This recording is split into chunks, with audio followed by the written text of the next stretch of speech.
Welcome back to the Legacy Podcast. My name is Olisya Grant, co-founder of Matrix Legacy Inc.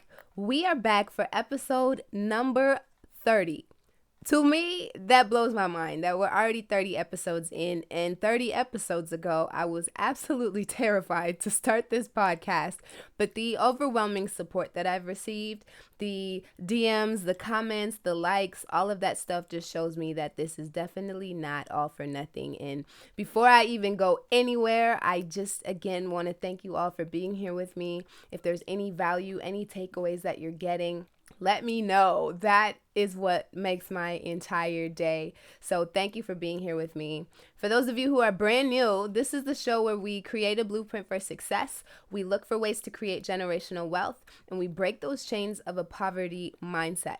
So on today's episode, the reason why 30 is so monumental and the reason why I want to take it to the beginning is because what I'm noticing a lot, especially in very close proximity to me, is there's a lot of amazing, talented, incredible people around me who have the most phenomenal business ideas, project ideas, blogs, podcasts, etc., etc. They have all these amazing ideas in their mind.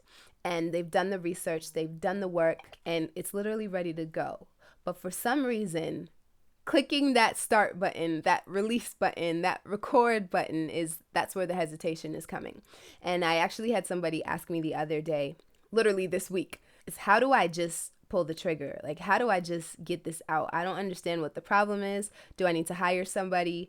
Do I need to start all over? Does it need some more polishing? And it sounded so much like me when I first started this podcast. I was so far in my head, even though I wouldn't admit it to myself. I was worried about what people would think. I was worried if nobody was going to listen. I was worried that it wasn't going to be good enough. And the only way that I was able to get past that is realizing that it wasn't about me. The reason so many of us hesitate on our full potential is because we think it's about us, but it's not. So if we look at the greats in the world, the Oprahs, the Kobe Bryants, the Beyoncés of the world, we look at them in awe. Like, how in the world are these people so incredibly talented? How are they so amazing? And the thing is, each and every one of us have that amazing, above and beyond potential in us, but we turn our back on it because it's scary to pursue. Each one of us is given certain wisdom, certain talents, certain experiences and circumstances that nobody else on this planet was given, because that's our gift. The only thing is, it's our choice if we're going to take advantage of it or not. And that's what really separates the average from the incredible, those real impact creators, those people who are leaving legacies and creating generational wealth and building these dynasties that we stare in awe at. There's nothing different between that person and us. The person who unlocked their potential, that person who is living in their purpose, stepped out on faith, realizing it's not about me. I'm here to make an impact. I'm not just here to take from this world. I have to leave something behind. So what that means is I have to leave my pride, leave my ego on the shelf and go and do what I'm called to do, because that's where my greatness lies. And so by no means do I mean that nothing is about you at all, because that's not the case. What is about you is the work that you do on yourself on a day-to-day basis to make sure that when you're operating in your purpose, that you're able to do it at the highest level. In order to do that, what is about you is your physical health, your mental health, spiritual, emotional, financial, all of that stuff is about you. And in that case, you have to be very, very selfish with those things and making sure that you're catering to each of those categories and beyond.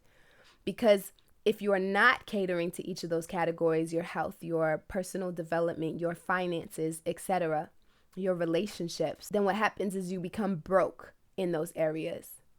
And so, as you can see there, broke doesn't just have to be financially. You could be broke in so many different ways. And the thing is, once you are broke and you're not full, there's no way you can pour from an empty cup. And so being broke is actually selfish, because you can't contribute. If you haven't taken the time to fill up yourself and become the greatest version of yourself, then all you can do is take. You can't contribute to a solution. You can't contribute to pushing the needle forward, because you're caught up trying to make ends meet for yourself, trying to recover because you're sick every other day since you're not eating properly or exercising the way that you should. Constantly trying to gather yourself together because you haven't taken enough time to cater and care for your mental health, so you're not able to be there for your friends, or you're not able to show up in places as your full self because you haven't been the good selfish and really taken that time to honor and fill your cup in each one of those areas in your life. So what is about you is really really taking care of you. But everything else beyond that and after that is not about you. What I've realized is really what is about us is throwing ourselves into uncomfortable situations and positions until we find what our calling is. A lot of times people say, I'm trying to find myself. I'm trying to figure it out. Okay, well, what is it that you're doing to find yourself? Because when you lose something, and I think I mentioned this before, my mom said this amazing analogy. When you lose something, then what do? You go look in different places. You lift things up. You check under things. You look around and you reflect and you try to recall different places where you could find that thing that you're looking for. But if you're sitting on the couch or sitting in a job that you hate, hoping that you're going to just one day you're just going to land in your own lap, that's not how it goes. In order to find yourself, you have to actively pursue what it is that you're called for, and then you can unlock that genius of a Beyonce, of a Kobe Bryant, of a Oprah, like we spoke of before. That wisdom, that intelligence, that excellence is in every single one of us, but we have to, one, go and figure out what it is that we're passionate about. Too many times we settle and just accept the thing that's going to give us the big paycheck in our bank account, but what about the big paycheck in our peace of mind? What about the big paycheck in our happiness? What about the big paycheck in knowing that we're making a real impact simply by doing the thing that we love to do? The more that you're in love with what it is that you're doing, the bigger the impact you can have, because people can see that. They can feel your heart, they can feel your spirit, and they want to be a part of that. They're inspired by that, and this is how we create an impact. This is how we create a legacy. It's the way that we show up in the world every day. So we have to go and actively pursue the things that are going to bring to light what it is that we're called to do. My mentor said something so crazy the other day, something so amazing. He said, living is not for the weak. You have to choose to live. A lot of us just choose to survive and get the bills paid every month and take a vacation once a year and shove in our family time and our passion around the time that we're using and spending building somebody else's dream, somebody else's vision. And we're in survival mode. But we have to choose to live. And this even ties into another thing that he said in regards to a lot of us actually die at 30 or 25 years old emotionally and mentally. We just die and our bodies just wander around until we're buried at 75. That was so impactful to me because it's very true. A lot of us just floating around, just waiting for something to happen, waiting on the government to figure it out, waiting for our parents to, come back and give us the apology that we feel like we deserve, or waiting for our friends to support our business and support our vision the way that we should. And we just, every day just rolls into the next day with no real purpose, no real drive, no real direction. Because we didn't take the time to fill our cup and say, well, what am I here for? What's my purpose? What's my legacy? What am I going to be remembered for? Instead, it's how am I going to survive through this next month? And I was definitely in that realm of being sucked into that comfort zone and building somebody else's vision because I didn't realize that I could pursue my own. I didn't know that was an option for me because I hadn't actually seen it done by the people closest to me. The people closest to me went for the biggest paycheck. The people closest to me went for the benefits of a secure, and I'm giving air quotations here, of a secure job. That's what everybody was chasing. That image of what looks the best in front of my friends. How am I going to be able to brag to the neighbors about the new car that we just got, or the new home that we just purchased, or the vacation that we took? And it was all about a show. But for me, once I kind of started changing my circles and changing my mindset, I realized I don't care about the show. I don't care about what people think about what it is that I'm doing. I know what I'm called to do. And I see when those light bulbs go off in people's minds and they make immediate changes and they start caring about their finances and they start caring about their health and they start reflecting on the relationships and the types of behaviors that they've allowed into their lives.